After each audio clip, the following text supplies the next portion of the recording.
Baik, kita mulai. Assalamualaikum warahmatullahi wabarakatuh. Bismillahirrahmanirrahim. Alhamdulillahi rabbil alamin. Wa sallallahu wa sallama ala nabiyyihil amin wa ala alihi wa sahbihi ajma'in. Allahumma la sahla illa ma ja'altahu sahla wa anta taj'alul hazna idza syi'ta sahla. Allahumma rzuqnal ikhlasa fin niyyati wal qawli wal amal. Alhamdulillah, segala puji bagi Allah Subhanahu wa taala. Kita bersyukur kepadanya dikarenakan pada pagi hari ini kita masih diberikan kesempatan oleh Allah Subhanahu wa taala untuk duduk bersama, belajar dan murajaah salah satu kitab akidah yang dikarang oleh guru kita, yaitu As-Shiratul Mustaqim. Sebelum kita mulai, marilah kita sama-sama mengikhlaskan niat karena Allah Subhanahu wa taala. Silahkan dibuka kitabnya ya. Ntar saya cari kitabnya dulu. Saya buka. Jadi ini pembahasannya, ya kita masih di pembahasan tentang hadis jariyah, ya. Jadi pembahasannya itu masih berkisar atau seputar hadis jariyah, yaitu hadis yang yang diriwayatkan oleh Imam Muslim, bahwasanya ada seorang sahabat yang bertanya kepada Rasulullah Sallallahu Alaihi Wasallam tentang budaknya. Setelah itu Rasulullah memintanya untuk membawa budak tersebut kepada Rasulullah Sallallahu Alaihi Wasallam. Dalam riwayat tersebut, riwayat Muslim, bahwasanya Rasulullah bertanya kepada budak itu, Ainallah. Zahir maknanya itu Allah di mana. Setelah itu budak ini menjawab fis sama, ya, di langit. Zahirnya gitu. Kemudian setelah itu Rasulullah bertanya, man ana, siapa saya? Budak ini menjawab, anta Rasulullah, engkau adalah utusan Allah. Hadis ini sudah kita sebutkan, ya, ada dua pendapat. Ya, pendapat pertama mengatakan hadis ini hadis yang dhaif, hadis yang lemah, sehingga tidak bisa dijadikan dalil dalam masalah akidah. Kemudian pendapat yang kedua menyatakan hadis ini hadis yang sahih, tetapi ditakwil. Maka pertanyaan Rasulullah, Ainallah, itu tidak bermakna Allah Ta'ala di mana, tetapi maknanya adalah seberapa besar pengagunganmu terhadap Allah Ta'ala. Ketika budak itu bilang fis sama, itu bukan maknanya Allah di langit, tetapi maknanya adalah pengagunganku terhadap Allah Ta'ala sangat tinggi sekali, seperti halnya langit yang sangat tinggi. Nah, jadi kayak gitu. Dan tidak boleh seseorang itu memahami atau membawa hadis jariyah ini sesuai dengan zahirnya, yang kemudian menetapkan bahwasanya Allah Ta'ala berada di langit. Nah, itu tidak boleh. Nah, sekarang kita akan membaca, ya, kita akan lanjutkan bahwa orang-orang musyabbiha, ya, orang-orang Wahabi contohnya, mereka memahami ayat atau hadis jariyah ini sesuai dengan zahirnya, ya, sesuai dengan zahirnya. Seperti itu. Baik. Saya share dulu ya.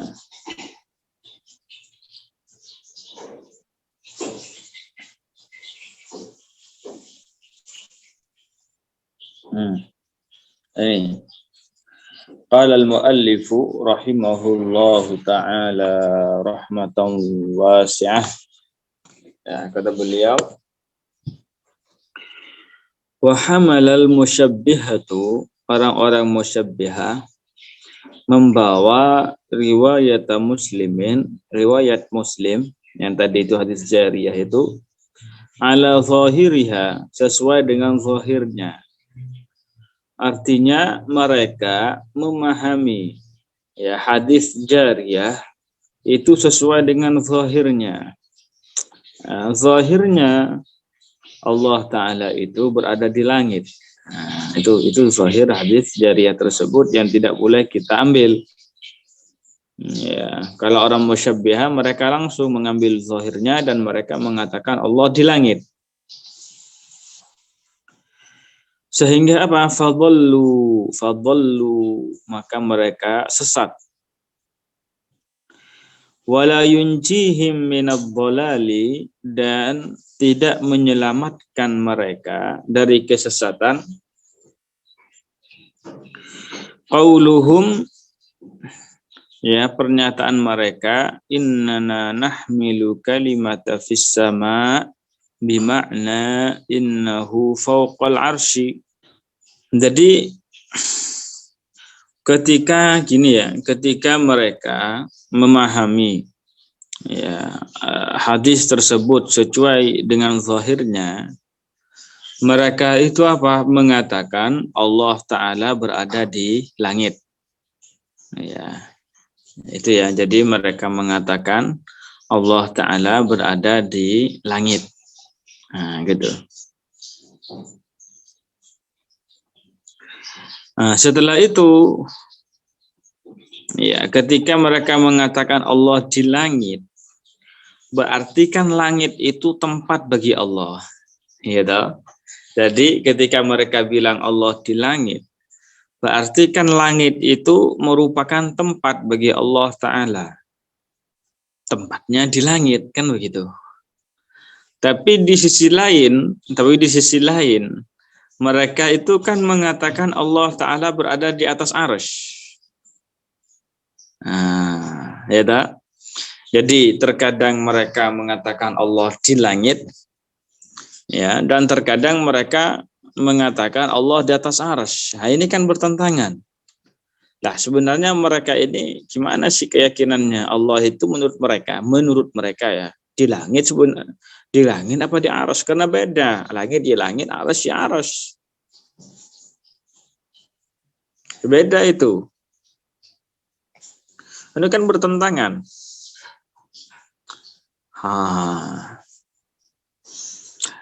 Ternyata apa?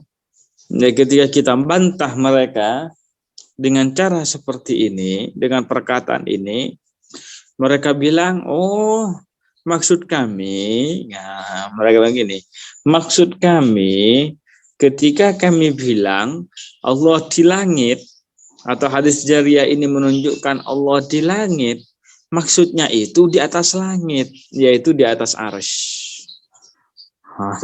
Mereka bilangnya begitu.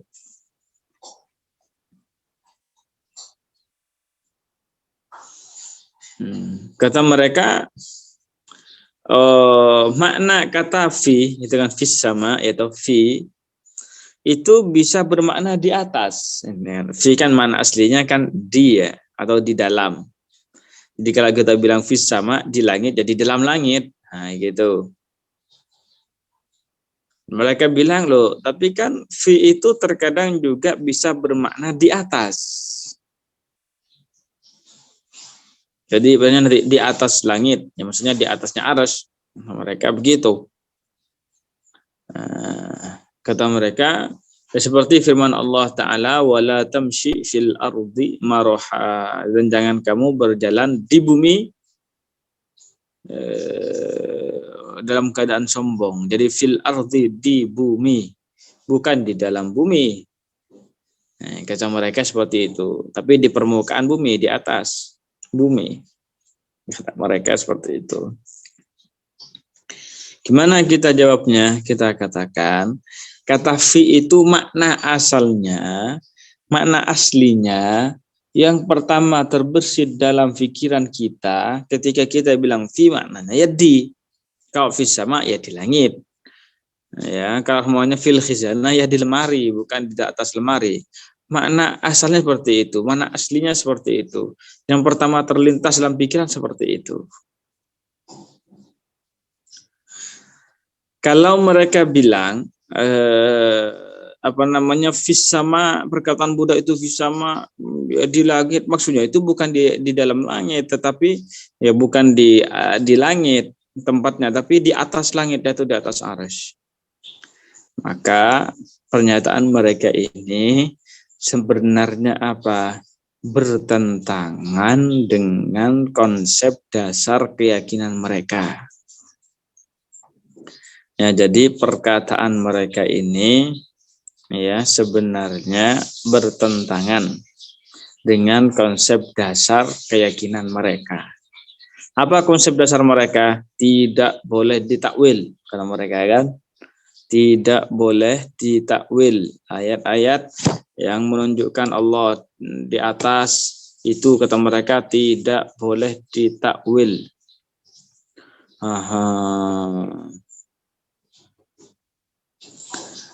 Tetapi ternyata apa? Mereka mentakwil. Ya, karena mereka mengatakan fi di sini maknanya di atas, bukan di langit, tetapi di atas langit. Ini namanya mentakwil. Ketika mereka mentakwil, maka di sini pertama mereka menyalahi kaidah mereka sendiri, artinya mereka tidak konsisten.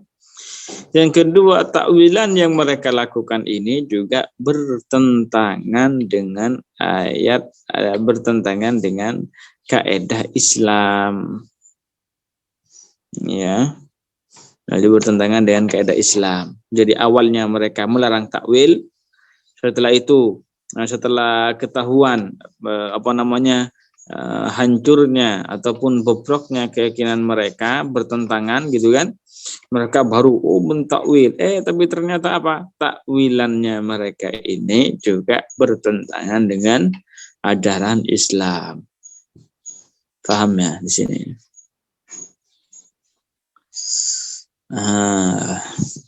Makanya Syekh bilangnya apa? Dan wala yunjihim minadh-dhalal, dan qauluhum innana nahmilu kalimata fis sama bima'na innahu fawqal arsy, dan tidak menyelamatkan mereka dari kesesatan pernyataan mereka kami membawa atau memahami kata fis sama dalam hadis tersebut bahwa dengan makna Allah Ta'ala itu berada di atas arsy. Mereka hendak fis sama itu maknanya fawqal arsy, di atas langit. Nah, di atas arsy. Ini kan sudah mentakwil ya, seperti yang kita bilang tadi ya. Li'annahum, katanya, jadi perkataan mereka ini tidak menyelamatkan mereka dari kesesatan dan kekufuran. Li'annahum yakununa bidzalika asbatu lahu misla. Dan karena dengan seperti itu ya mereka tetap menisbatkan serupa, menetapkan serupa bagi Allah Ta'ala. Apa itu? Wa huwal kitabul ladzi kataballahu fihi, yaitu sebuah kitab yang di dalamnya itu terdapat sebuah tulisan inna rahmati sabaqat ghadabi fawqal arsy, di atas arsy.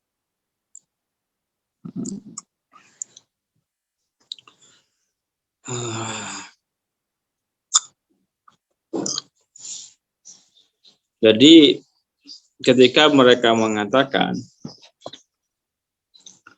bahwasanya Allah Ta'ala berada di atas arsy, itu perkataan ini tidak menyelamatkan mereka dari kesesatan. Ya, tidak menyelamatkan mereka dari kekufuran. Ya, karena ketika mereka mengatakan Allah di atas langit, berarti kan dia menetapkan ukuran bagi Allah. Nah, itu besar kayak, itu kecil kayak. Setelah itu dia juga menisbatkan jarak antara Allah Ta'ala dengan makhluknya. Ya. Kemudian juga menetapkan bahwa Allah Ta'ala nyambung dengan arsy, nempel dengan arsy. Atau ya kata sebagian dari mereka Allah itu tidak nempel dengan arsy, ngawang di atasnya. Lah ini semuanya kan sifat makhluk. Semuanya ini tidak layak bagi Allah Ta'ala. Makanya ketika mereka mengatakan, oh enggak, maksud hadis fis sama itu tidak bermakna Allah di langit, tapi maknanya Allah di arsy. Tetap saja itu tidak menyelamatkan mereka. Karena dengan perkataan hal tersebut tetap mereka itu menisbatkan sifat-sifat makhluk yang tidak layak bagi Allah Ta'ala. Ini harus difahami ya.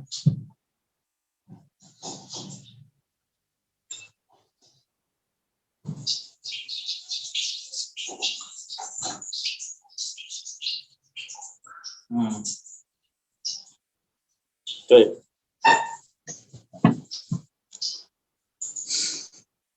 Kita lanjutkan. Li'annahum yakununa bidzalika asbatu lahu misla. Karena dengan seperti ini berarti mereka itu telah menetapkan serupa bagi Allah Ta'ala.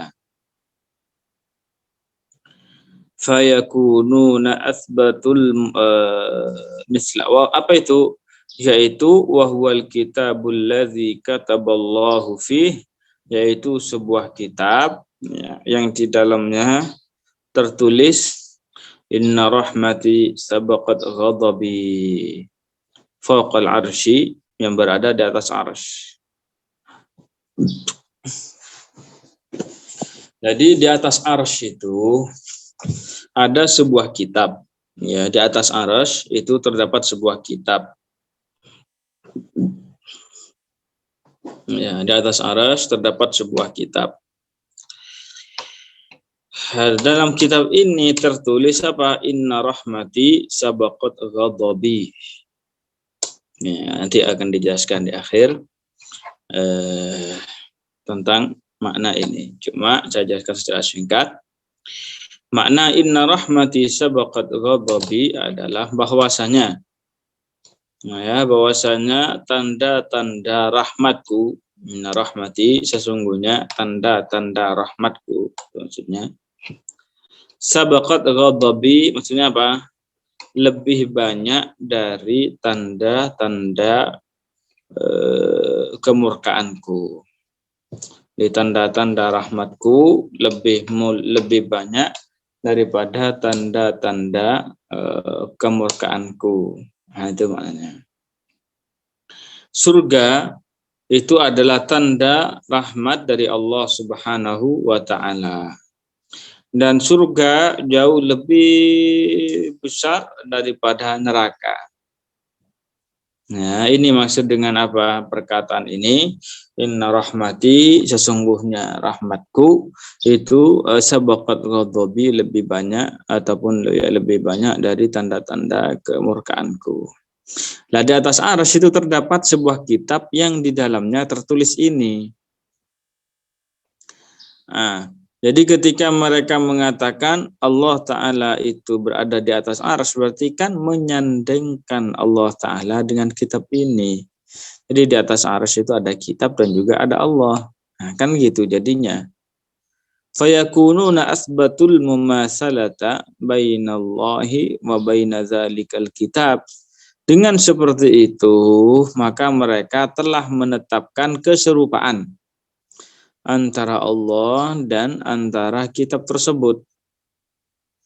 Ya, jadi mereka itu menetapkan keserupaan antara Allah dengan kitab tersebut sama-sama di atas arsy.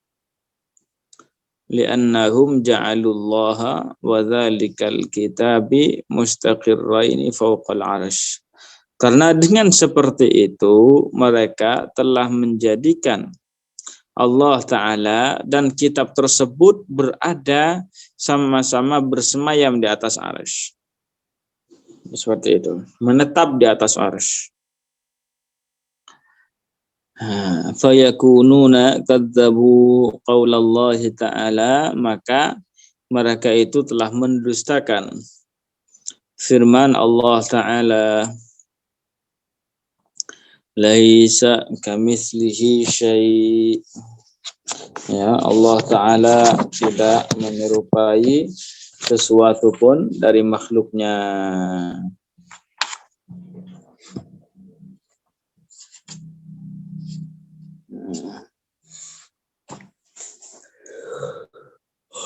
Ya, jadi mereka itu menetapkan Allah Ta'ala berada di atas arsy.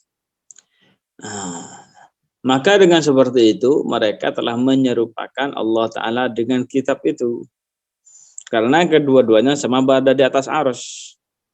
Dengan seperti itu mereka itu mendustakan firman Allah Ta'ala, laisa kamitslihi syai'. Nah, paham ya?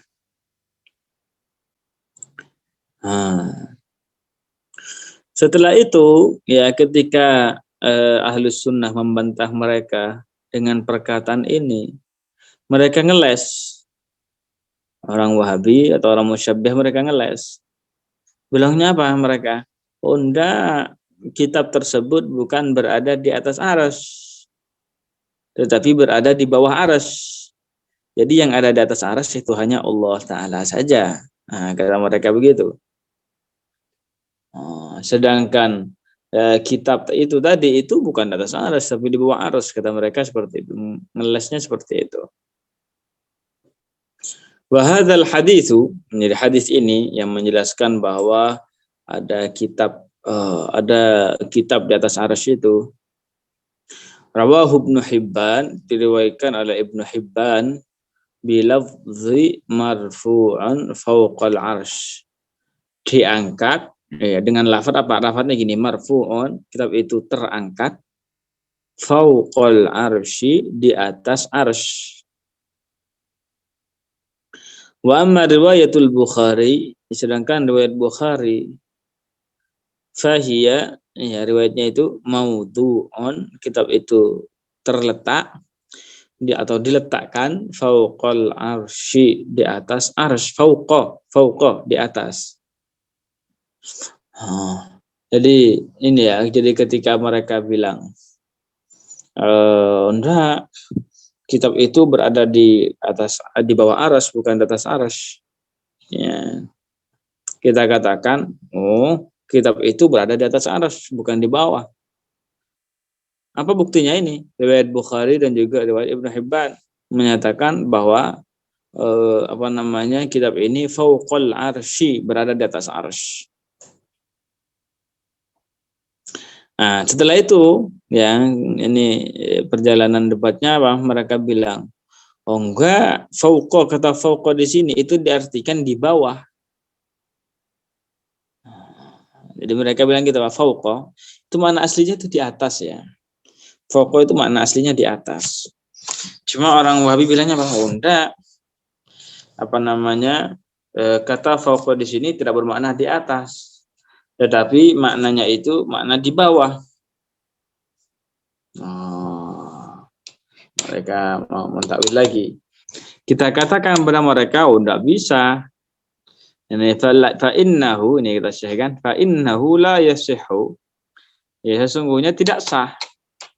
Ya tidak sah ta'wilu fauqa fihi bitahat. Tidak sah untuk mentakwil kata fauq dengan tahat. Ya, tidak sah mentakwil kata fauq ya dengan tahat. Ya, paham ya? Nah, saya bantahnya. Nah, ini sudah dibilang kok marfu, terangkat. terangkat kok bilang di bawah. Jadi nggak bisa kalau dibilang enggak, ini ya enggak benar kalau dibilang kitab itu terangkat di bawah arsy. Ya, berada atau diletakkan, ya terangkat di bawah arsy. Ini gimana itu? Contohnya gini, gelas itu terangkat di bawah meja. Ya, kalau diangkat ya di atas. Ya, maksudnya ya diangkat di atas meja, terangkat di atas meja. Ya, beradanya di atas meja. Kayak gitu.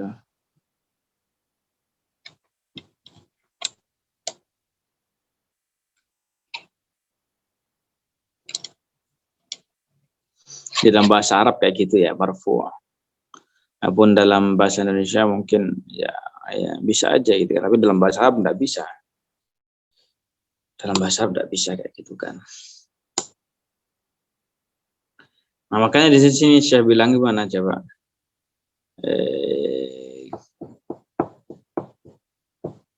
Gimana ini?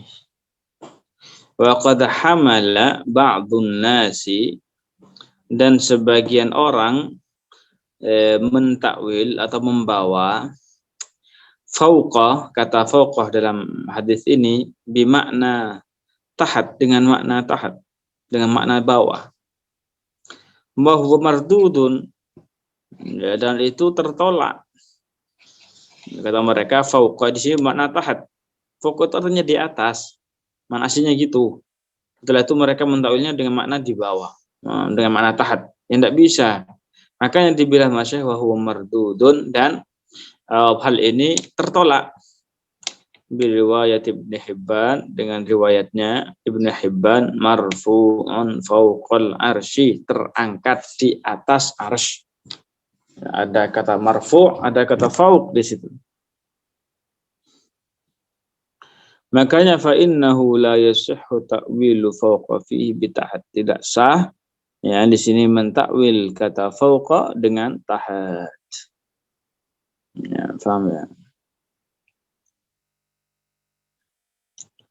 Kemudian summa, kita lanjutkan, summa ala i'tiqadihim hadza, kemudian berdasarkan keyakinan mereka ini, yalzamu, meniscayakan, ayyakunallahu, ya, meniscayakan Allah Ta'ala itu muhadhiyan lil arsy, lurus dengan arsy, dengan jarak. Ya. Artinya apa? Allah Ta'ala di atas arsy tapi terpisah dengan arsy, kata mereka begitu. Ya, terpisah dengan arsy, ngambang begitu. Enggak tahu itu pakai jurus apa menurut mereka. Ajib. Nah, jadi ketika mereka mengatakan Allah Ta'ala berada di atas arsy, itu kan konsekuensinya apa? Allah Ta'ala berada di atas arsy, ya, baik itu ngambang ataupun nempel, biqadril arsy, seukuran dengan arsy.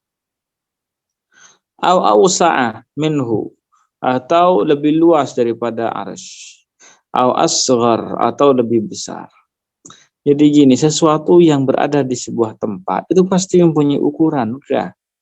Ya, enggak bisa dineko-neko lagi.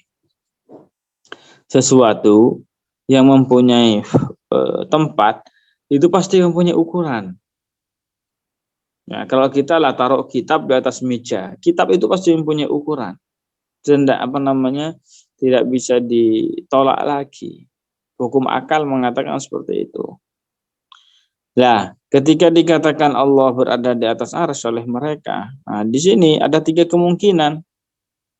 Ada kemungkinan pertama, Allah Ta'ala itu seukuran dengan arsy, sama ukurannya, tidak lebih besar dan tidak lebih kecil. Oh, kalau seperti itu berarti Allah Ta'ala itu segi 4. Ya, karena arsy itu bentuknya kasarir, seperti ranjang. Atau kemungkinan kedua, bisa jadi Allah Ta'ala itu lebih besar daripada arsy. Oh, kalau seperti itu berarti Allah Ta'ala itu mempunyai tubuh. Ya, sebagian tubuhnya berada di atas arsy, ya kemudian sebagian tubuhnya lagi berada di luar arsy. Dan ini juga mustahil. Atau asghar, atau lebih kecil daripada arsy, sehingga Allah Ta'ala diliputi oleh arsy. Dan ini juga mustahil bagi Allah Ta'ala. Jadi sesuatu yang mempunyai tempat pasti mempunyai ukuran. Entah itu lebih besar, entah itu sama persis, atau lebih besar, atau lebih kecil. Dan sesuatu yang mempunyai ukuran pasti membutuhkan kepada yang menjadikannya dalam ukuran itu. Dan sesuatu yang membutuhkan kepada yang lain, maka sesuatu itu lemah.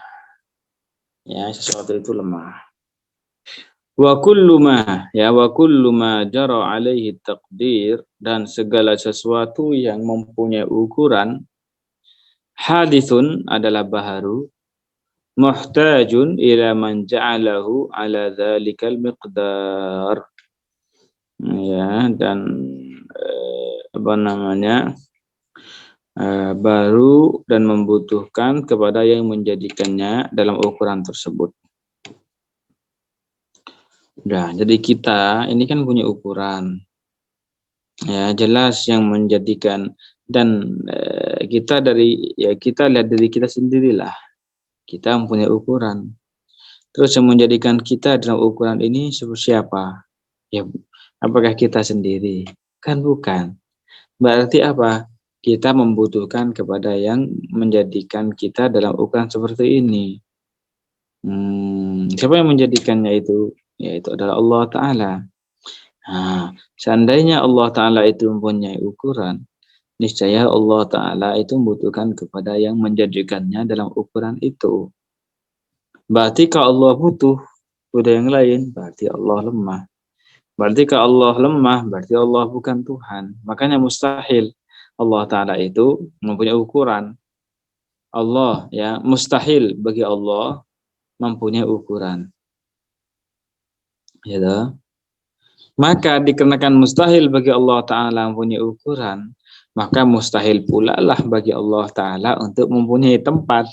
Karena tempat itu meniscayakan ukuran bagi Allah Ta'ala. Paham ya? Jadi Allah mustahil mempunyai ukuran. Nah, dikarenakan Allah Ta'ala mustahil mempunyai ukuran, maka mustahil pula Allah Ta'ala mempunyai tempat. Karena seandainya Allah punya tempat, berarti Allah punya ukuran. Jadi kayak gitu. Paham di sini? Kalau ada teman-teman yang mempunyai pertanyaan, silakan ditulis ya di ruang chatting. Wal arsyu, dan arsy itu la munasabata bainahu wa bainallah. Ya, tidak ada keserupaan sama sekali antara Allah Ta'ala dengan makhluk, dengan arsy. Kama annahu la munasabata bainahu wa baina syai'in min khalqih. Ya, sebagaimana Allah Ta'ala itu juga tidak ada keserupaan antaranya dan juga di antara makhluk yang lainnya. Jadi sebagaimana Allah Ta'ala itu tidak ada munasabah, ya, antara Allah dengan makhluk yang lainnya, demikian juga tidak ada munasabah antara Allah Ta'ala dengan arsy. Ya, seperti itu. Baik. Kita ya untuk pertemuan kita pada kesempatan kali ini. Jika teman-teman ada yang mempunyai pertanyaan seputar apa yang telah kita sampaikan tadi, ya dipersilahkan. Jika memang tidak ada, kita cukupkan sampai di sini terlebih dahulu. Kita tutup dengan tahlil, salawat dan istighfar. La ilaha illallah. Allahumma salli ala sayyidina Muhammad wa ala alihi wa sahbihi wa sallim. Rabbi ghfirli wa liwalidayya wa lil mu'minina wal mu'minat. Alhamdulillahi rabbil alamin. Barakallahu fikum wa ahsanallahu ilaikum. Wassalamualaikum warahmatullahi wabarakatuh.